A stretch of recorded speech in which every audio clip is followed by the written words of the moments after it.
Venu chez moi, je vous fais la présentation des lieux. Donc là, il y a la cuisine ici. C'est une nouvelle vie qui commence pour Karim. Il vient d'emménager dans son nouvel appartement après 10 ans passés en détention. Je renais en vérité. Je crée ma nouvelle vie dans le bien. Parce que j'ai tout à reconstruire. Un nouveau départ après 18 récidives pour des cambriolages. J'ai toujours récidivé. C'est ça qui a niqué ma vie. Et la récidive, ce n'est pas bon, c'est néfaste. Parce qu'on peut aller en prison une fois, mais y retourner et surtout récidiver, c'est-à-dire qu'on n'a pas compris la chose, qu'on n'a pas compris ses actes, qu'on n'a pas compris les conséquences. Et moi, la récidive m'a causé beaucoup de tort. Cette deuxième chance, Karim peut l'envisager grâce à Mohamed et Abderrahman, les cofondateurs d'Oxysmile, une association qui aide à la réinsertion d'anciens détenus en leur trouvant un travail, une formation et un logement. Quand on est en détention, notre esprit est fermé. On a peur de sortir.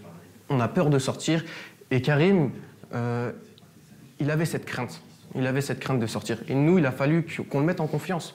En comprenant les codes et langages des détenus, mais aussi de la société, on va créer vraiment ce pont entre ces deux communautés qui vivent au final dans la même société. Car les deux hommes savent de quoi ils parlent. Ils ont eux aussi été incarcérés plusieurs mois pour trafic de stupéfiants. C'est d'ailleurs derrière les murs de la maison d'arrêt d'Orléans-Saran que leur idée a germé. On avait cette rage de vouloir sortir et on voyait que des détenus sortaient puis revenaient. Et on s'est dit, écoutez, là, soit vous avez un problème, soit vous êtes le problème, soit il y a des difficultés sur votre parcours.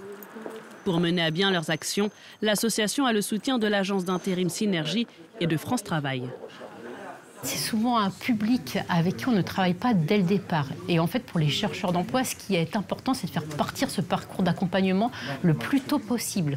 Donc, eux, ils proposaient déjà une solution dès leur semi-liberté pour leur proposer un emploi.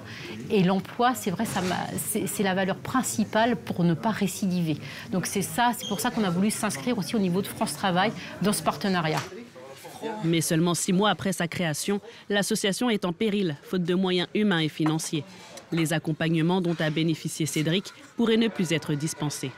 Moi, je pense aux autres personnes qui sont, eux, en détention et qui n'auront peut-être pas forcément la chance que moi j'ai eue. J'ai réussi à passer une formation, trouver un appartement en même temps et trouver un emploi aussi dans une société stable. On a pris cette responsabilité de sauver des gens et puis on le fait avec le cœur. On a envie d'aider ces gens-là, vraiment, sincèrement, et c'est pour ça qu'on ne va pas arrêter. On va y aller, on va cogner dans toutes les portes jusqu'à qu'on ait une réponse. Après la prison, le droit à une seconde chance, c'est le message que souhaite continuer à diffuser l'association, actuellement en recherche de nouveaux bénévoles et de partenaires. Grâce à elle, 20 anciens détenus ont déjà retrouvé le chemin d'une vie normale.